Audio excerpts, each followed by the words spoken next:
चलिए, अभी उपस्थित हैं पटना हाई कोर्ट में जो शिवानंद भारती जी के पास हैं। चलिए कुछ बातें करवाएंगे, जो कि रोशन रोही का 2 दिन पहले हाजिरी था। क्या कुछ बातें हैं जो बातें करवाएंगे। सबसे पहले चैनल में स्वागत है जी, बहुत बहुत शुक्रिया। देखिए, सबसे पहले जो एक अफवाहें फैलाई जा रही है किरण जी और उनके टीम के द्वारा कि रोशन रोही को 20 साल का सज़ा हो जाएगा, 20 साल का 1 साल के बाद सुनवाई होगी, ये सब अफवाहें हैं, बिल्कुल गलत है।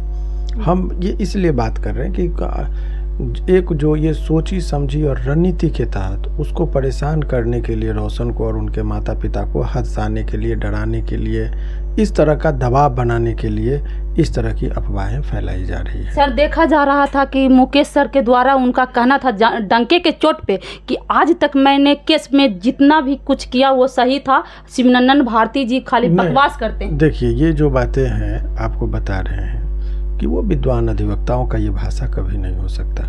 हम क्या बहस किए, हमारा क्या स्टैंड है, जज साहब ने क्या कहा, वो देखा जाता है।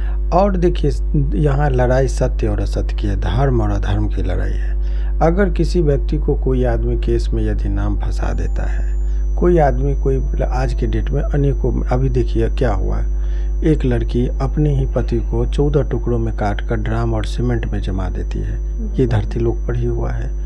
तो केवल लड़की है इसीलिए वो असत्य नहीं बोल सकती है, झूठ नहीं बोल सकती है, ये कहना गलत है। अनेकों लोगों को प्रेम प्रसंग में रहेगी लड़का लड़की, और लड़का लड़की मर्जी से लड़की भागती है और कोर्ट में बयान देती है कि हमको बहला फुसला के लेके गया, लड़की तो घर चली जाती है, लड़का जेल में चला जाता है। तो ऐसे अनेकों लोग आपको निर्दोष मिलेंगे और कई लोगों को हमने छुड़ाया भी है। इनके केस में भी सारी बातें हुई और वो हम नहीं कर रहे। पहले तो ये देखिए कि यदि कोई आदमी अफवाहें फैला रहे हैं, उनके पीछे तथ्य को समझिए कि गुमराह करने के लिए इस तरह की बात है कि हम ये देखिए, जजमेंट है हमारे पास, आपको जजमेंट का कॉपी भी हम दिखाए थे कि जज साहब ने क्या कहा, वो समझने की ज़रूरत है। देखिए जज साहब ने इस केस में कहा कि हाउएवर, लास्ट पैराग्राफ है 9, मीनिंग समझाते हैं यहाँ पे।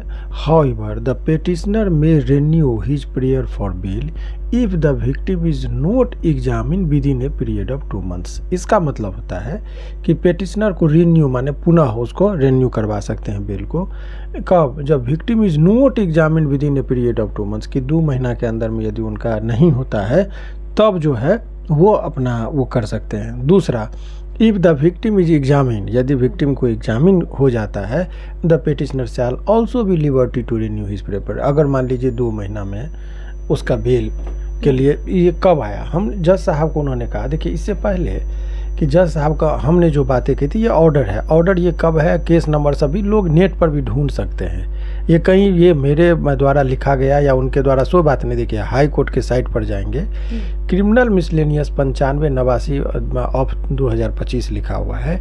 ये केस को जब आप खोलेंगे तो 21 तारीख को 21/3/2025 का जजमेंट है। उन्होंने क्या कहा, हर्ड द पार्टी, सारी चीज़ों को उन्होंने लिखा। यहाँ पर आप देखिए जो चीज़ें हैं वो आपको बताना चाहेंगे कि क्या कहा उन्होंने। यहाँ से चलिएगा, लर्निंग देखिए, the petitioner is innocent has committed any offence in manner. आप देखिए द नेक्स्ट, यहाँ के बाद हम आपको जो मूल बात आपको बता रहे हैं, the FIR has been registered for in ordinary delay 2 महीना मैंने 2 months विदाउट एनी, उसका जो है ये जो पूरा FIR था वो बहुत लेट से लिखा गया था। The age of the victim is 19 से 20 साल का बताया जा रहा था। The medical report does not corroborate the allegation level by the informant, there is no sign of sexual और physical assault on the part of the informant. कहीं ने पैराग्राफ का बात किया, 143 केस डायरी जो लिखता है जज ने, 143 पर it has came that the earlier also agreement dated 11/11/2017 was prepared in relation to marriage of informant with Abhishek Kumar. Abhishek Kumar के साथ भी ये लड़की ऐसे तरह का की थी एग्रीमेंट शादी का, यानी कि सबूत है, सारा चीज़ लिखा हुआ जजमेंट का पार्ट है जी। सारे चीज़ों को। उसके बाद इतना ही नहीं, स्कूल में एज के संबंध में देखिए कि बच्ची का जन्म का दिखा है कि देखिए, if learned counsel for the from the paragraph number of 45 of the case diary it's appears that the date of birth of the informant is not mention in school admission register for KG but only signature of the head master is found having date mention in 23/1/2006, यानी कि 2006 में उसका admission school में दिखाया गया था।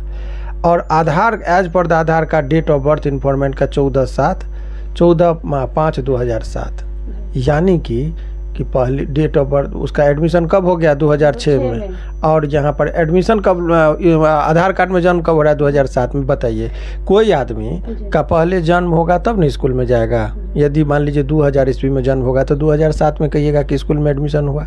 आखिर 2007 में जन्म होगा और 2000 ईस्वी में उसका यही होगा, ये तो चीज़ गलत है। तो ये सब सारे चीज़ों को माना, तब आप लोगों के मन में प्रश्न आएगा कि सर इतना सबूत था तो बेल क्यों नहीं मिला। जी यही पूछने वाले थे सर, जब इतना सारा सबूत है तो बेल आखिर क्यों नहीं मिला, ये एक जेन्युइन प्रश्न है। उसके संबंध में समझिए, जज साहब के सामने उन्होंने कहा कि सारे चीज़ों को हम लोगों ने ले आए, तो जज साहब के सामने ये बताया कि रोशन रोही बहुत लोकप्रिय आदमी, इसको लाखों लोग चाहने वाले हैं। अगर हुजूर इनको बेल आप अभी दे देंगे तो लड़की की गवाही ये नहीं दे पाएगी, इतना ना लोग हुजूम रोड पे आ जाएगा इसके सपोर्ट में। एक मनगढ़ंत बात हालांकि बोली गई, और ये लोकप्रियता वाली बात तो सत्य है कि भाई बहुत लोकप्रिय आदमी। तो बोला कि तो लड़की को मुश्किल हो जाएगा, बोला कि चारों तरफ से लोग ये करने लगेंगे। तो ये लड़की बोले कि हमको गवाही दे देते हैं हुजूर, तब इनको आप अपना बेल के लिए करिए। तो हमने कहा कि हुजूर ये इनके ऊपर आप छोड़ दीजिए कि बात तो ठीक। जज साहब बोले कि गवाही दे देते हैं तब आप बेल के लिए। तो उस टाइम में ये मेरिट पर बात नहीं हुआ, मेरिट का यानी कि केस में ये दोषी हैं कि अपराधी, इस बात पर नहीं जिक्र हुआ। सिंपल ये बात पर जिक्र हुआ कि लड़की का गवाही हो जाना चाहिए। तो हमने कहा कि हुजूर गवाही के लिए कहिए, अगर ये 5 साल तक गवाही नहीं देगी तो 5 साल तक लड़का को जेल में रखना उचित नहीं है। तो जज साहब ने कहा कि नहीं, अधिकतम 2 महीने का वक्त देते हैं पीड़िता को, और कहा कि यह पीड़िता जो उसकी जो लड़की है केस किया था, उनको कहा कि आप 2 महीना के अंदर आपको अधिकतर समय दिए हैं, 2 महीना आप गवाही दे दीजिए। अगर वो 2 महीना में गवाही नहीं देती तो जज साहब ने कहा कि आप आइए मेरे पास रेन्यू फॉर बेल के लिए। इतना ही नहीं, अगर हम बोले हुजूर यदि 10 दिन में ही गवाही दे देती है तब, तो नीचे वाला पैराग्राफ में देखिए, यहाँ पर उन्होंने दोनों बात का जिक्र किया। उन्होंने जज साहब ने कहा कि इफ द पेटिशनर में माने however the petitioner may renew his prayer for bail if the victim is not examine within a period of 2 months, यदि 2 महीना में हुआ तब। और if the victim is examine the petitioner shall also be liberty, बात समझ गए, to renew the prayer for bail, कि अगर यदि उसका गवाही हो जाता है तो भी ऐसे परिस्थिति में आप उनको बेल के लिए ये कर सकते हैं। तो इतना सुंदर जजमेंट का जो है सो ये हम चाहेंगे कि जो भी आप उनके चाहने वाले लोग हैं, तो वो मैं ये बताना चाह रहा हूँ कि किसी के कद मैं सत्य हूँ या कोई और अदल आदमी सत्य है, वो तो जजमेंट का हम तो है इतना, हम जितना आपको लिख के बता दिए। आप इसको फिर से हम चाहेंगे कि हाईलाइट करके दिखाइए। ये जजमेंट का कॉपी है, लास्ट पैराग्राफ 9 का जिक्र किया, जो जज साहब का देखिए नीचे जस्टिस साहब का भी नाम है कि जिन्होंने जजमेंट में ये बातें कही हैं। तो ऐसे परिस्थिति में उनको भी है तो अपना वो दिखाएं। अगर 1 साल वाली बात या 20 साल में निकलेगा इस तरह का कहीं जजमेंट तो लिखे होंगे वो, तो वो दिखाएं। झूठ मूठ का एक गुमराह करने के लिए, लोगों में अपना माइलेज लेने के लिए इस तरह की बातें करते हैं, ये गलत है। को न्यायपालिका का कोर्ट का जो काम होता है वो चीज़ दिखाए। हमने कहा था ये 2 महीना का, अब 21 मार्च से डेट जोड़िए, 21 मार्च से 21 अप्रैल 1 महीना हुआ, और 21 अप्रैल से 21 मई 2 महीना हो जाएगा। 2 महीना के बाद कभी भी जाएंगे तो इनका ये होगा। लेकिन एक टेक्निकल बात है जो यहाँ पर, जो हम लोग का हाई कोर्ट में गर्मी छुट्टी होता है, तो गर्मी छुट्टी में बेल के लिए मैटर चलता है, बेल के लिए गर्मी छुट्टी नहीं होती है। लेकिन कभी कभी जज साहब सब छुट्टी पर चले जाते हैं तो 2-4 दिन आगे पीछे हो सकता है बेल, लेकिन 21 तारीख के बाद कभी भी एक डेट फिक्स होगा और उस दिन बेल इनको हो जाएगा। वो सारा चीज़ जजमेंट में ही लिख दिया है। तो ये जो कह देना कि उसको बेल नहीं हुआ सज़ा हो जाएगा, 20 साल का सज़ा, गवाही देगी तो बेल नहीं होगा, रोशन रोही जेल में फंसे रहेंगे, जो भी चीज़ें बातें कही गई है उस चीज़ को जो है सो गलत है। इस चीज़ पर इस तरह की बातें नहीं है। तो ये शिवनानंद भारती जी थे, कहीं ना कहीं आप लोग का बीच अपना राय रखें। और सबसे पहली बात मैं बता दूं कि यहाँ पे पढ़ के भी बताए हैं, और जो सच है वो सच के ही साथ दिखाते हैं। बाकी जो लोग हवा में बात करते हैं वो बात करते रहें। बाकी इस राय को आप लोग किस रूप में देखते हैं, कमेंट बॉक्स में प्रतिक्रिया ज़रूर दें। चैनल अच्छा लगता है तो लाइक करें, सब्सक्राइब करें। थैंक यू, धन्यवाद।